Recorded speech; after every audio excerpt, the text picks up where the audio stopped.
and they don't really like me. Cause I can fuck your bitch and fuck your mom and auntie. When an adopted daughter decided to reconnect with her biological parents, she had no idea that it would be the worst decision of her life. Although she may have been looking for a rekindled relationship with her family, that relationship would take a disturbing turn for the worse. What is up, Iwu crew? Today we will be following the destructive series of events that turned a man into a cold-blooded killer. They say blood is thicker than water, but when it comes to this case, it will be proven that father doesn't always know best. Let's get into it. As a young man in his early 20s, Stephen Pladel groomed an underage girl from San Antonio he had met over the internet. He decided to make the trek from his home in New York all the way down to Texas to meet the young girl. The year was 1995, and the girl was 15-year-old Alyssa. Wow. The pair's parents didn't stand in the way of their union, even though Alyssa was still a child at the time. The two continued their relationship, and Alyssa soon became pregnant just 2 years after meeting Stephen. On a January day in 1998, the young 17-year-old Alyssa went into labor, and together with her soon-to-be husband Stephen, welcomed a little girl into the world. Alyssa allegedly witnessed Stephen physically abusing their infant daughter, What the who fuck? they named Denise. According to Alyssa, he would pinch Denise so hard that he would leave bruises all over the defenseless baby's body. The fuck, yo? If that wasn't enough, she claimed that Stephen would even trap the baby in a cooler What? and diabolically wait until almost all the oxygen had run out before releasing that is her. evil. This nigga But was these evil. were This nigga was sadly sick. only just a few of the alleged abuses his daughter would experience at her father's hands. This nigga was sick. Fed up, Alyssa stepped in and did one of the hardest things a mother could arguably do. She decided to give her baby up for adoption so that her 8-month-old could live and be happy.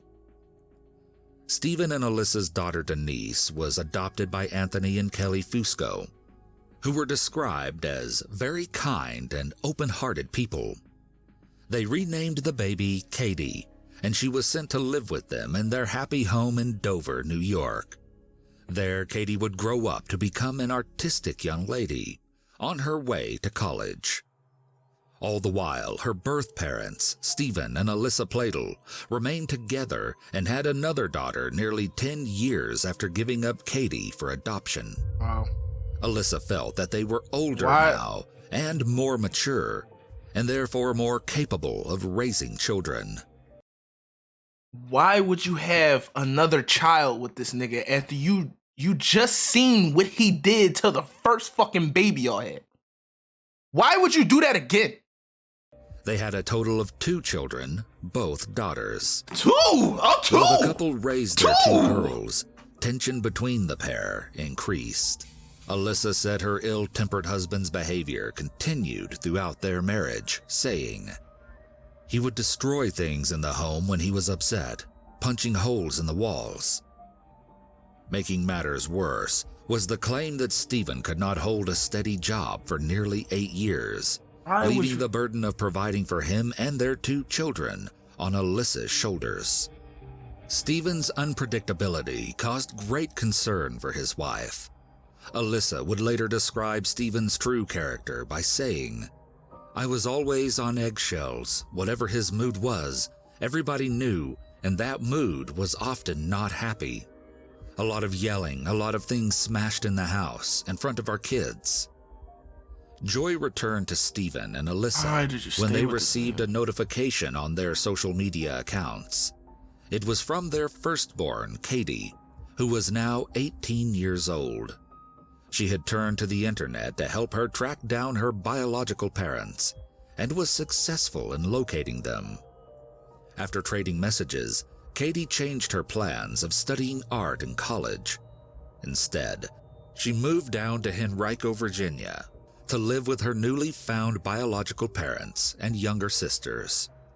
Katie's adoptive parents were wary of the arrangement, but decided that she was old enough to make her own decisions. Shouldn't have let her go. Shouldn't have let her go. Familial bonds were formed. Should have went with her at least. Arrival would only push Stephen and Alyssa's marriage further apart. Stephen's behavior changed whenever he was around his daughter, Katie. Alyssa even pointed out that Stephen attempted to make himself look younger by shaving his beard and changing up his wardrobe. Noticing the growing kinship between Katie and Stephen, Alyssa felt the need to disclose to Katie the abuse she had suffered at the hands of her father when she was an infant. But the news didn't faze Katie. Instead, the father and daughter grew even closer. That's crazy. Things between Stephen and Katie took an awkward turn when the 40-year-old started sleeping on the floor of Katie's bedroom. Growing concerned by the situation, Alyssa asked Stephen why he felt the need to sleep in her room. He became confrontational and stormed out of the house. Stephen's affection for his daughter had transcended normalcy. They had fallen in love. Wow. In November of 2016, still unaware of her husband's and daughter's intimate relationship, Alyssa moved out and filed for a divorce from Stephen. They split the custody of their 2 younger daughters, and Katie stayed in the home with Stephen. Wow. Now with nothing in their way. This story, this is fucking ridiculous. This is fucking ridiculous. What is this fucking story, yo? Who the fuck are these people? Stephen and Katie continued their incestuous relationship. It wouldn't be until the following May when Alyssa would finally realize the extent of the affection between her now ex-husband and their oldest daughter. Wow. It was a bombshell journal entry that detailed the unnatural relationship. The entry was written by Stephen and Alyssa's 11-year-old daughter. The young girl wrote, "Katie is pregnant. Dad says they feel like couples. Wow. Did they get a little too drunk that night? My dad is..." Adding, "He's Satan. He's Satan. He'll go to hell, but he won't be the one getting tortured. He'll be the one torturing people." In the journal, the young girl drew pictures of both her dad and sister, portraying them as demons. The entry concluded with, "Wait 1 second. If he's Satan and Katie is a human, then the baby will be half demon." Horrified about learning of the twisted love affair and the pregnancy, Alyssa later recounted, "I lost it. I started screaming. I felt like I was going to throw up." She then said that she immediately called and confronted her deranged ex about it. He responded, "I thought you knew. We're in love." Alyssa replied, "How could you? You're sick. She's a child." Alyssa tried to save her daughter once again by calling the police to report the now known incest. You should have reported this nigga, bro, when he was abusing her when she was an infant. Neither Stephen nor Katie were placed under arrest. I'm gonna keep it a stack when she was way too late for that shit. Under the same It's roof. way too late for that shit, bro. You should have been reported this nigga. On the warm summer day of July 20th, Stephen and Katie decided to take their relationship to the next level. They traveled to Maryland to get married. Father and daughter marriages are not legal in the state of Maryland. This is fucking disgusting. So the couple lied about being related on their marriage application. This is fucking awful. And as a result, were able to legally tie the knot. This is fucking awful. As if the wedding wasn't already disturbing enough. In attendance were Stephen's mother, Grace, alongside Katie's adoptive parents, Anthony and Kelly Fusco. They can be seen in many disturbing photos, smiling and appearing to enjoy the wedding, Aaron was right. Stephen and a very pregnant Katie. Apparently, Anthony and Kelly Fusco only attended because they felt that all they could do at that point Some of was y'all niggas support need their to fucking adopted go. daughter in her decision once again. A few short months later, on September 1st, 2017, Katie gave birth to a baby boy, whom they named Bennett. An incest However, baby. The happiness of their new marriage and young son didn't last long. Stephen and Katie were arrested 4 months later in January and extradited back to Virginia. Police administered DNA tests on Stephen, Katie, and their son Bennett to confirm their familial genetics. The two were officially charged with incest, adultery, and contributing to delinquency. Stupid ass, yo. In court, Stephen Pladle's attorney tried to Katie justify fucking the stupid unlawful marriage by explaining, And she was fucking 18. this case is an 18-year-old. You're about to get arrested on incest. Like, you're 18. Your life is literally just starting. And you're about to be fucking locked up doing time for fucking incest and a whole bunch of other shit. You're a fucking idiot. Girl who shows up at the doorstep of a 40-year-old man who's going through difficult times with his wife. They have a bond because they're biologically related, but they never knew each other before they had a sexual relationship. He was head over heels in love with her, so much so that outweighed the issue of them being biologically related. Stephen was able to post bail and was released first. Wow. The judge ordered him not to leave the state of Virginia and to not have any contact with Katie. To have any contact However, with women, the period. court did not deny Stephen access to his son Bennett, who was placed in the care of Stephen's own mother, Grace. Fucking incest, To leave the baby. boy with Stephen's mother, who was 72, was described by Alyssa as a shocking failure. She continued, Stephen shouldn't ever have been allowed back to North Carolina, where he had access to his house, his weapons, He shouldn't the baby. even be allowed I back can into understand the they like to fucking put children in public, the hands bro. of relatives, but not Grace. She wouldn't have been able to stop him seeing the baby even if she wanted to. Katie was later released on bail and was also ordered not to have any contact with Stephen.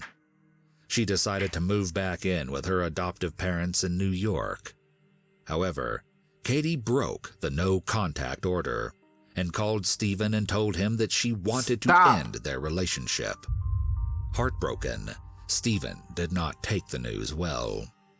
All he had left in the world was Katie and the baby.